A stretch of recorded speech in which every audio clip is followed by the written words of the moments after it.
Sign ए आई हो जाएगा इसका आंसर। तो साइन आई का मतलब साइन कितना 60√3/2 आ जाएगा इसका आंसर, है ना। ये तो हो जाएगा देखो, sine I C equals to 1 upon में B, sorry A N B, है ना, ए एन बी। तो आई सी कितना है यहाँ पे 60 डिग्री, और साइन 60 की वैल्यू कितना होती है 1√3/2। बस ये कर देना, ठीक है। ये है ना क्रिटिकल एंगल, तो इसको मत समझ लेना ऊपर वाले को। तो ये हो जाएगा हमारा 60, ठीक है। ये नॉर्मल और इंसिडेंट रे इनके बीच का एंगल तो होता है ये। तो साइन 60√3/2 ऑप्शन नंबर इसका ए हो जाएगा, ठीक है। चलो फोर्थ वाले पे आओ, सिंपल क्वेश्चन फोर्थ वाला, जल्दी से इसको कर देना। फोर्थ वाला खुद से भी कर सकते हो, ठीक है। मीडियम ए और मीडियम बी, इसको थोड़ा फास्टली करा रहा हूं क्योंकि सिंपल क्वेश्चन है। एक मीडियम है ए, एक मीडियम है बी, और लाइट रे कहां से गई, मीडियम ए से निकली और बी में पहुंची, ठीक है। तो ए क्योंकि डेंसर है उसको नीचे लिख लो, और बी क्योंकि रेयर है उसको ऊपर लिख लो। कैसे पता चला मुझे, स्पीड ऑफ लाइट को देखकर। ए में स्पीड ऑफ लाइट कम है और बी में स्पीड ऑफ लाइट ज्यादा है, ठीक है।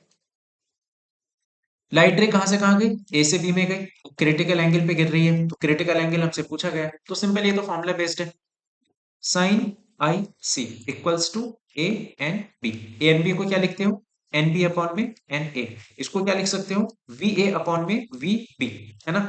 वी ए कितना है 2 × 10⁸, और वी बी कितना है 2.5 10⁸। सॉल्व करोगे 4/5 आ जाएगा, ऑप्शन नंबर बी, ठीक है। सिंपल एकदम। अगले वाले पे आओ, the figure shows the path of light रे through a prism in this phenomena the theta is given by. तो इसमें हमें थीटा बताना है कितना होगा। सिंपल क्वेश्चन, अभी तुम्हें याद है क्या बोलते हैं, ये वाला क्वेश्चन किया था हम लोगों ने, ये वाला क्वेश्चन, बिल्कुल वही कॉन्सेप्ट के बेस पे वो क्वेश्चन आ गया, ठीक है। बस यहाँ पे एक ग्लास स्लैब थी, वहां पे प्रिज्म है। भाई सेम ही चीज तो है। पहले तो कुछ स्नेल्स लॉ लगेगा, फिर उसके बाद ये क्रिटिकल की बात चल रही है, तो यहाँ कुछ अलग चीज थोड़ी बोली गई उसने। यहाँ पे कुछ एंगल है थीटा, और इसके बाद ये क्रिटिकल की बात चल रही है, ठीक है। हमें नहीं करना आता सॉल्व, तो हम क्या करेंगे, हम इसमें दिमाग लगाएंगे, मतलब कुछ भी कर देंगे इसमें जितना भी हमें आता है। हमें दो तीन बातें पता है, एक तो यहाँ पे लगेगा Snell's law, sine theta upon में साइन आर। साइन आर नहीं पता है कितना होगा, इस ट्राइंगल को कंप्लीट कर लो इसे, ठीक है।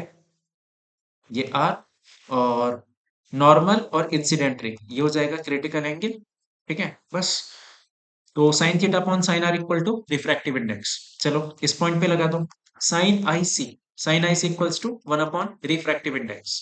फिर आर और आईसी में रिलेशन फाइंड करो कुछ, तो आर और आईसी में क्या रिलेशन है, r equals to 90 minus IC. Sir ये कैसे पता चला आपको, ये मुझे ऐसे पता चला, ये एंगल ए गिवन है, यही फॉर्मूला होता है ना। देखो मैं लिख देता हूँ, r plus r dash equals to a, यही फॉर्मूला होता है ना, r plus r dash equals to a. इसको आर डैश ही तो बोलते हो जब डेरिवेशन करते हो, ठीक है। पीछे भी क्वेश्चन किए हमने प्रिज्म के, तो ये आर डैश यानी कि आईसी, इन दोनों का सम किसके इक्वल होता है, इसके इक्वल। तो ये कितना है 90, वही लिख दिया मैंने।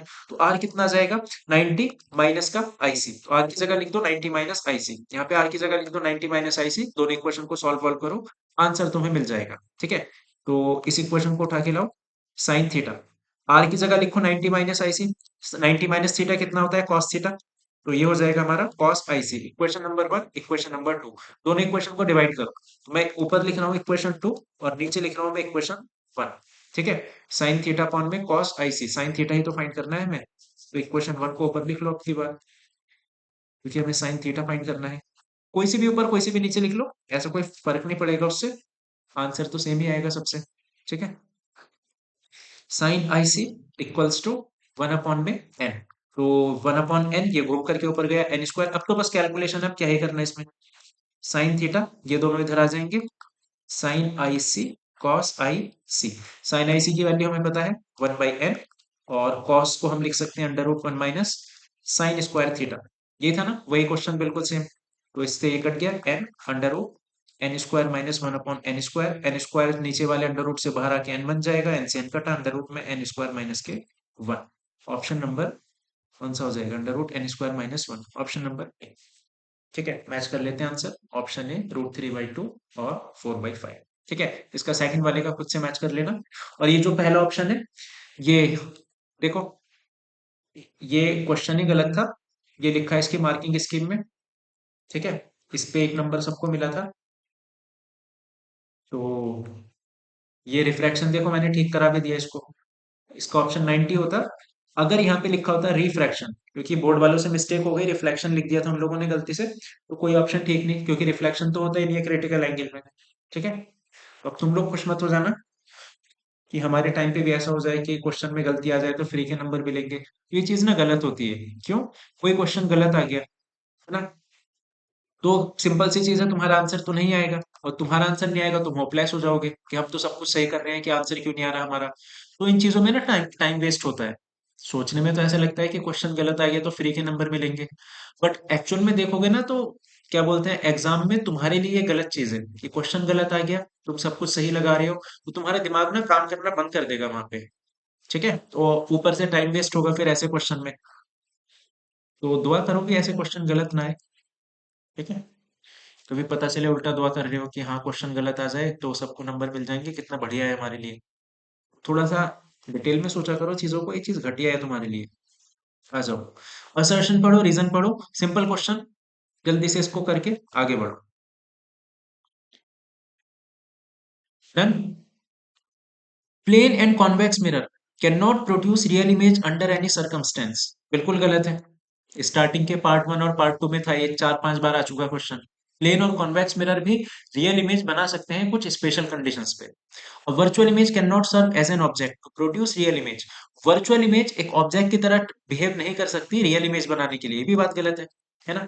पढ़ते हो ना यार ये कंपाउंड माइक्रोस्कोप वगैरह में, ऐसे देख लो ना, टू लेंसेज के लिए, माइक्रोस्कोप छोड़ो, मैं ऐसी दो लेंस ले रहा हूँ।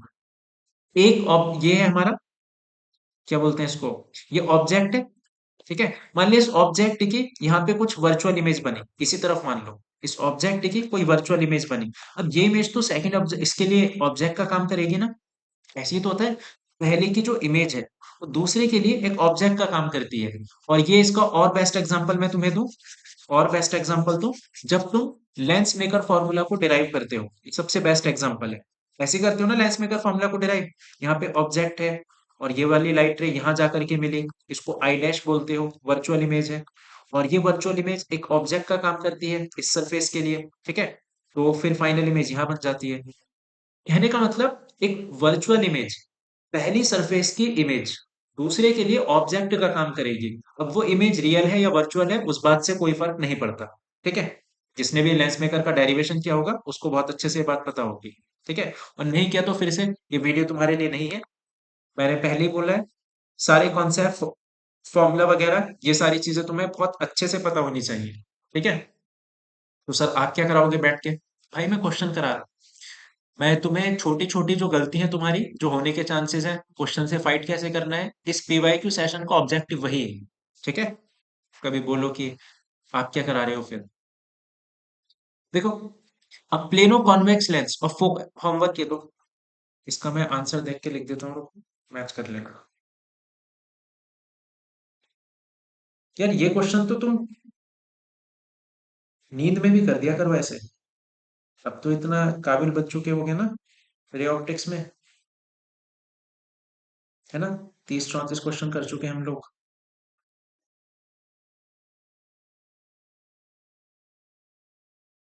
इसका आंसर है R = 6.4।